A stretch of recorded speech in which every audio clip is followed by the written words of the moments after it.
Mata Rukawa menajam, sorotnya menusuk, saat mendengar pernyataan Sawakita tentang keputusannya pergi ke Amerika untuk memperdalam kemampuan basket. Dalam hatinya, gelombang rasa kesal menggelegak. Impian yang selama ini ia kejar, merasa hendak direbut di depan matanya. Di tengah provokasi halus itu, Sawakita melontarkan penilaian. Ia mengakui, permainan Rukawa cukup baik, sekadar awal, namun cukup untuk menjadi tantangan berarti sebelum dirinya berangkat. Ucapan itu bukan hanya sekadar pujian, melainkan juga pemantik persaingan yang nyata.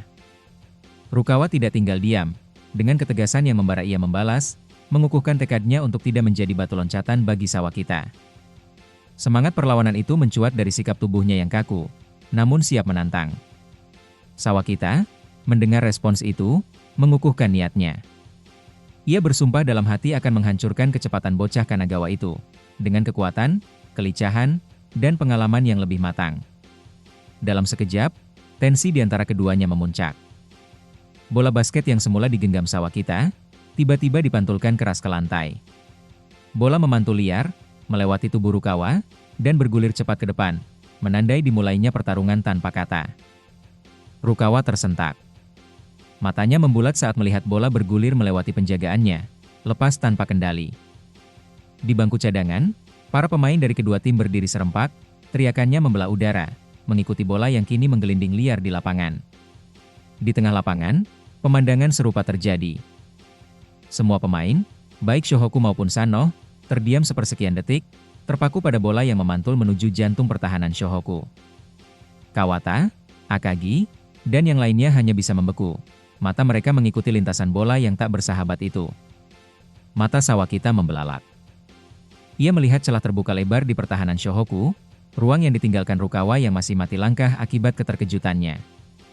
Tanpa ragu, Sawakita melesat, tubuhnya menerobos melewati Rukawa, mengejar bola dengan kecepatan mengerikan.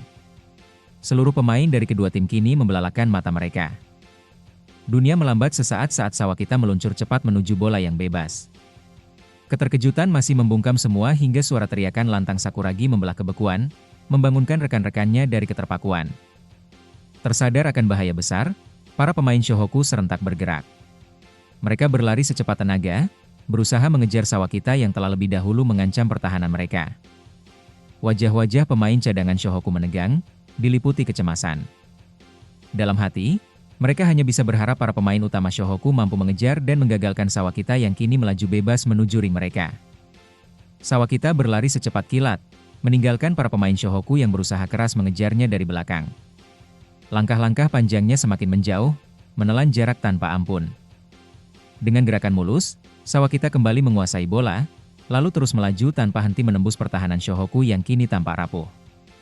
Tak ada satupun pemain yang mampu menghalanginya. Sawakita melompat tinggi, tubuhnya terangkat sempurna di udara. Bola dikuasai erat di tangan kanannya, ditarik ke belakang kepala, lalu dalam sepersekian detik, dihujamkan sekuat tenaga ke dalam ring. Dentuman keras terdengar, membuat tiang penyangga ring ikut bergetar hebat akibat kekuatan hantamannya. Di sisi lapangan, pelatih Domoto terperangah.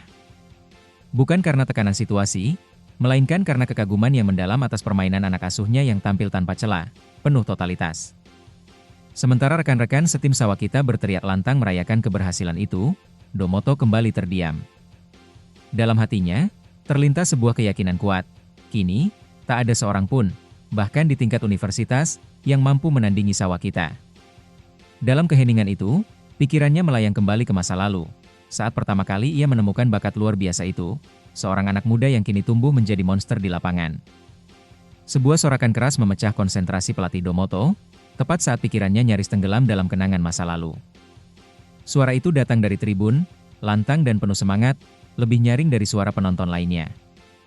Sumbernya, seorang pria parubaya yang berdiri, berteriak tanpa henti, menggugah perhatian orang di sekitarnya. Pria itu adalah Tetsu Sawakita, ayah dari Eiji Sawakita. Domoto menoleh, menatapnya dengan raut sedikit kikuk. Sorakan Tetsu begitu keras hingga nyaris memekakan telinga. Menyadari dirinya menjadi pusat perhatian, Tetsu berhenti sejenak, malu oleh tatapan Domoto. Namun seketika, Domoto tersenyum hangat, membuka kedua telapak tangan seolah memberi restu pada semangat yang membara dari sang ayah. Tetsu menangkap isyarat itu, membalas senyuman dengan bangga.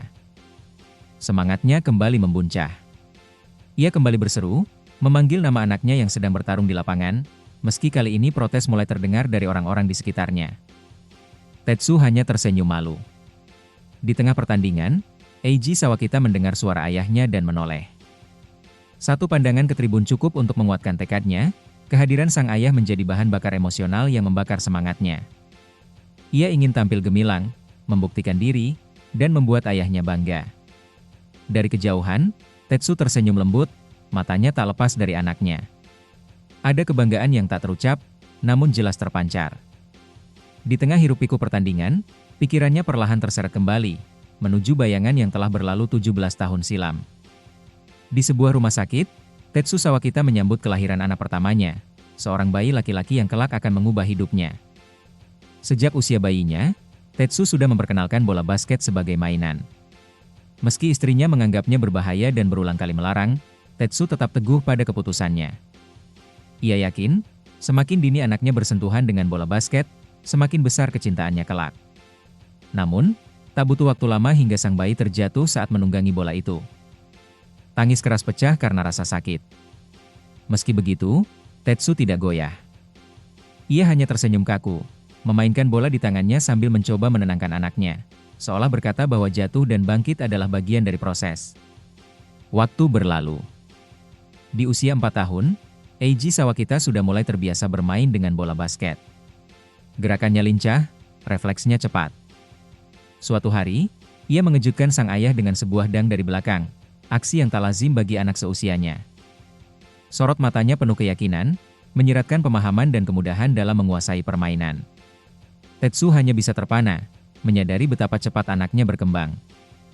Melihat potensi itu, ia mengambil keputusan besar, membeli rumah di luar kota. Bukan hanya demi menghemat biaya hidup, tapi karena alasan yang jauh lebih penting.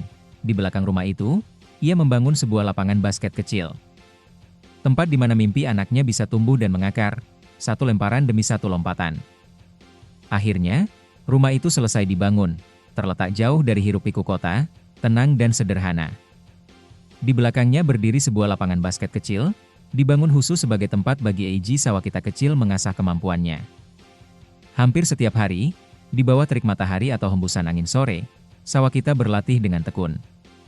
Gagal berulang kali, bola memantul ke arah yang salah, lemparannya sering meleset. Namun tak sekalipun wajahnya menunjukkan keputusasaan. Ia hanya mengambil bola, menatap ring dengan serius, lalu kembali mencoba. Dari kejauhan, kedua orang tuanya menyaksikan semua itu dengan senyum bangga. Semangat anak mereka tak pernah padam, bahkan saat tubuh mungilnya mulai lelah.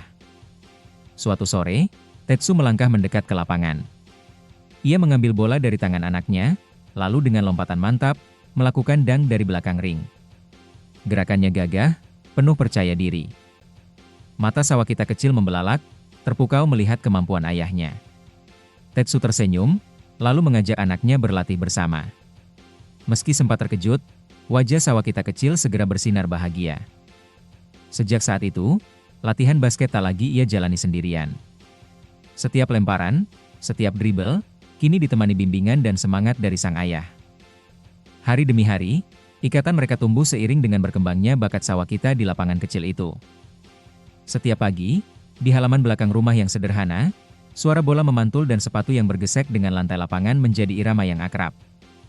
Tetsu dan anaknya, Sawakita kecil, menjalani latihan 1 lawan 1 tanpa henti. Keduanya tak hanya berbagi waktu, tapi membentuk tekad, mimpi, dan disiplin. Namun waktu selalu mendesak. Seperti biasa, istri Tetsu mengingatkan suaminya agar segera berangkat ke tempat kerja sebelum terlambat. Pagi hari adalah batas mereka. Dan setiap kali Tetsu melangkah pergi, amarah kecil menyala di mata anaknya. Sawakita merasa waktunya bersama sang ayah belum cukup. Tetsu tak pernah membentak atau melarang. Ia hanya menyampaikan satu pesan, teruslah berlatih hingga ayahnya pulang, dan pikirkan cara mengalahkannya. Pesan itu sederhana, tapi membekas kuat di benak Sawakita. Setiap sore, begitu Tetsu kembali dari lelahnya pekerjaan, ia langsung kembali ke lapangan. Tanpa banyak kata, mereka melanjutkan latihan hingga malam menelan cahaya. Kini, bertahun-tahun kemudian, kilas balik itu menemukan maknanya di tengah arena kejuaraan Interhigh. Rukawa, dengan tatapan tajam dan langkah lincah, memainkan bola seperti sedang menari. Setiap geraknya adalah tantangan terbuka pada Sawakita yang berdiri menghalangi jalur serang. Dari bangku cadangan Sanoh, para pemain tampak gelisah. Mereka melihat duel itu sebagai bentuk ego. Rukawa tak peduli. Ia hanya tahu satu hal, ia ingin menaklukkan Sawakita dengan tangannya sendiri. Di tribun penonton, Tetsu menyaksikan pertarungan itu dalam diam. Ia membaca lebih dalam, Rukawa mengingatkannya pada Sawakita saat masih kecil, keras kepala, ambisius, tak mau menyerah. Dalam benaknya, Tetsu menyadari satu hal, masa depan anaknya akan diwarnai oleh sosok Rukawa. Di lapangan, dua pemain muda terus bertarung. Mereka bukan hanya mencari kemenangan. Mereka sedang menguji batas masing-masing, saling dorong menuju puncak. Di balik setiap tepisan dan langkah cepat, ada jejak panjang dari latihan yang tak pernah berhenti. Sebuah pertarungan yang lahir bukan dari ambisi sesaat, tapi dari cinta yang ditanam sejak kecil, dan tekad untuk menjadi yang terbaik.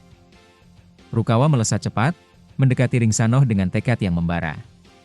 Ia melompat tinggi, tubuhnya melayang dengan niat kuat untuk menaklukkan ring lewat dunk yang mengguncang. Namun, sebelum bola sempat terangkat, tangan Sawakita muncul dari sisi, menghantam bola keras dan menggagalkan upaya tersebut. Bola terlepas, jatuh membentur lantai, bergulir tanpa arah. Para pemain Shohoku terpaku. Mata mereka membelalak, menyaksikan bintang andalan mereka kembali dihentikan oleh tembok bernama Sawakita. Kemenangan 1-1 yang diharapkan belum juga datang. Kaki Rukawa mendarat dengan kasar di lantai, namun tanpa jeda, ia langsung mengejar bola yang masih bergulir di sisi lapangan. Tapi langkahnya tergelincir. Kakinya terpeleset, tubuhnya jatuh keras menghantam lantai. Saat rasa sakit mulai merambat di tubuhnya, sosok Sawakita muncul. Tenang, tegak, dan mengulurkan tangan untuk membantunya berdiri. Gerakan itu tampak sopan, tapi tatapan mata Sawakita bercerita lain. Tajam dan tegas, pandangan itu membawa pesan yang tak terbantahkan. Rukawa tidak akan pernah mampu mengalahkannya dalam pertarungan 1-1. Meski tangan mereka nyaris bersentuhan, di antara keduanya tak ada ruang untuk belas kasihan. Yang tersisa hanyalah persaingan yang terus menyala. Bagaimanakah kelanjutan kisah serunya? Untuk mengetahui kisah lengkapnya, silahkan tonton video selanjutnya.